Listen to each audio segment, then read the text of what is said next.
Good morning, team. Thank you again for listening to another episode of my Take Flight Weekly, episode number 302. And today I want to talk to you about a simple system that can help you qualify clients before you commit, especially on the listing side. And I think this is one of the most critical conversation an elite level producer can have to protect their time in their business. And that is, again, the client qualification conversation and selection process. Too many advisors accept every opportunity that hits their inbox. They walk into appointments that should have never been scheduled. You know, and I learned two things over the course of being in this business for 28 years. Two things. Number one, having no listings is better than having a bunch of listings that never get sold because of unrealistic client expectations. Okay? And number two, 20% of your clients steal 80% of your joy. And today I'm going to break down a simple 3-strike qualification framework that protects your time, your energy, and your brand integrity while elevating your reputation as a true fiduciary. But before we dive in, as always, I want to remind you of my purpose, and that is to help you, the full service, full fee advisor and entrepreneur, become more productive and more fulfilled. Why? Because happy advisors and entrepreneurs produce more. And I want you to listen today as if we're here together in my office, one-on-one. Consider this your coaching session. Now we have this mindset, right? An elite level producer, every elite level producer I coach eventually hits that same realization at some point. Jim, not every listing is worth taking. Now, they come to understand that they're not order takers. They're curators of fit. They operate like true fiduciaries, not desperate salespeople.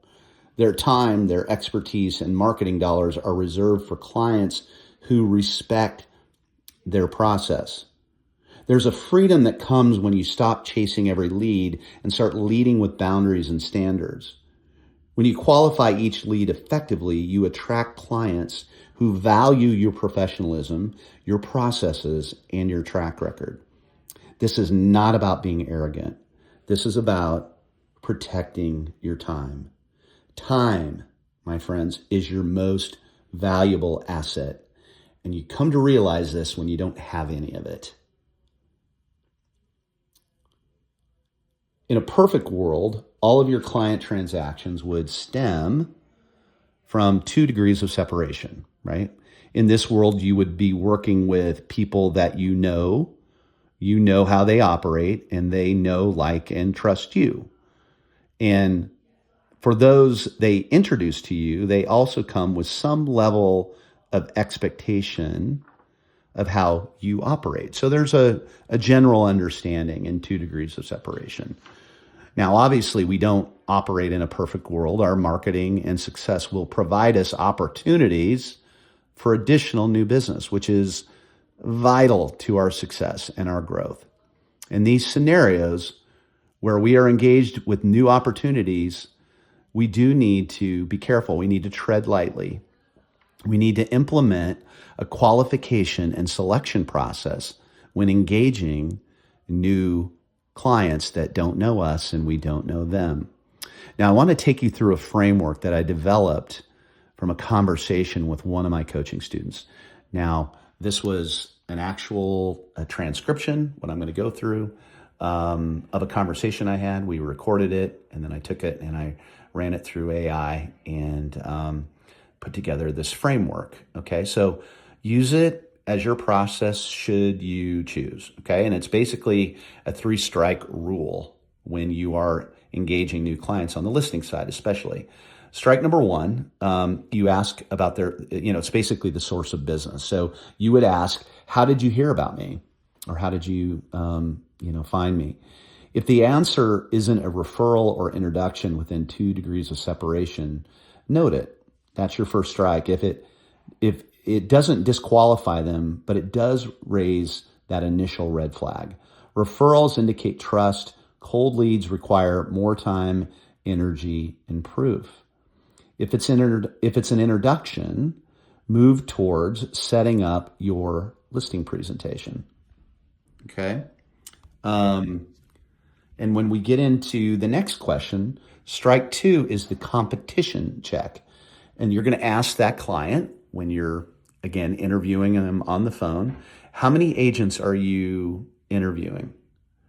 If you're the only one, great. You've built rapport before the meeting, okay? Maybe they've gotten to know you through Instagram. They feel like they know you, or they've seen you in the marketplace and they respect your work and your success. If you're the only one they're talking to, schedule that presentation, okay? If they're talking to two or three others, stay polite, but note the second strike. Multiple interviews mean they're shopping, not selecting. And at this point, it is not uncommon for an elite level producer to opt out. And I'm going to give you an opt-out script here in just a minute. Okay. Now, the third strike, motivation and mindset on the behalf of the client. You would ask, the third question you're going to ask in your script, it would be, would you say you're looking for a full service, full exposure marketing plan, or are you focused on achieving a specific net number? Okay. Now, if the conversation turns to how much they need to net, not what the market will bear, that's strike three. Okay. An elite level producer with tight boundaries and standards walks away at this point. Now, here's the professional opt-out or the professional walk-away script. And it's, again, it can be done very, very professionally. Mr. and Mrs. Homeowner, based on what I'm hearing, I don't think I'm the right fit for your listing, and here's why. I'm not the cheapest in the marketplace. I am full service and full exposure. I invest heavily in marketing and my team to create the best outcomes for my clients. And most of my business comes from relationships built on trust and my ability to execute. As part of your selection process, you should talk to, and this is what you're saying to the client, as part of your selection process, you should talk to a few other advisors, like you mentioned, and decide what is the best fit for you and your goals. If it does not feel right with them, call me back. I'll be here. It's important for me to let people know up front how I operate. And so there's no waste of time on your part or on my part. Okay? So you're basically giving them a suggestion to go meet with those people. And if it doesn't work out, to come back. But you do have standards for how you operate and that you are full service and full exposure. Okay? That's not a rejection. That's disciplined leadership and execution. It's how elite level producers protect their standards and attract the right clients back to them on their terms. Now, a similar process for buyers can be used. Now, if you're newer to the business or your business is growing, you might have to take, a few more chances here or there. I get it. But if you're doing a lot of business and you're having a hard time with trying to make everything work and you're stretched for time, this is a 3-strike script that you can qualify sellers, okay? Remember, qualifying before you commit is not about ego. It's about efficiency. And it's respect for you and your team. And a respect for your client roster, meaning if you take on a client that's going to, take up an enormous amount of time with a low probability of success, guess what? It's impacting your clients, your other clients that are active with you as well, because you can't give them what they need, okay? When you stop saying yes to every opportunity, you create space for the right opportunities. This is how you move from reactive to proactive. You're not chasing listings. You're curating partnerships with your clients. So I have one last thought here. This mindset of client qualification and selection is not unique to elite level producers in other industries. You look around other industries, And you'll notice this. Now, you need to look at every spot on your client roster and in your top 100, just like a GM, a general manager of a sports team, would build out their team, okay? You only have so many roster spots. If you want to build a championship team, you need to choose your players carefully.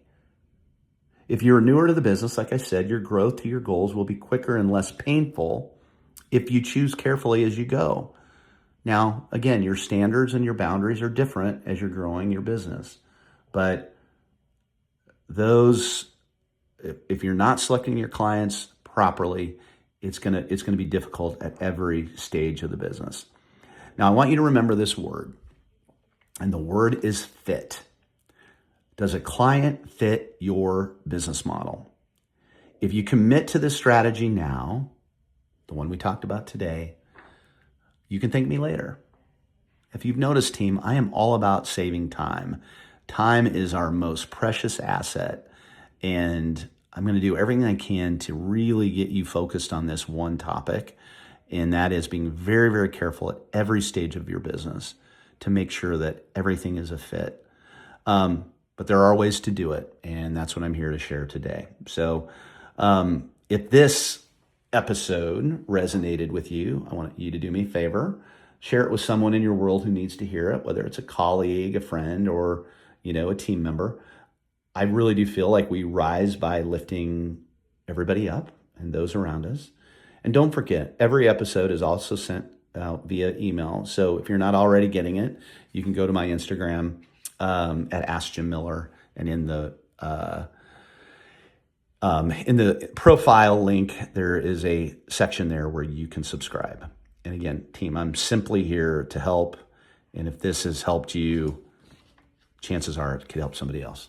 Have a great day, and I'll see you next Monday.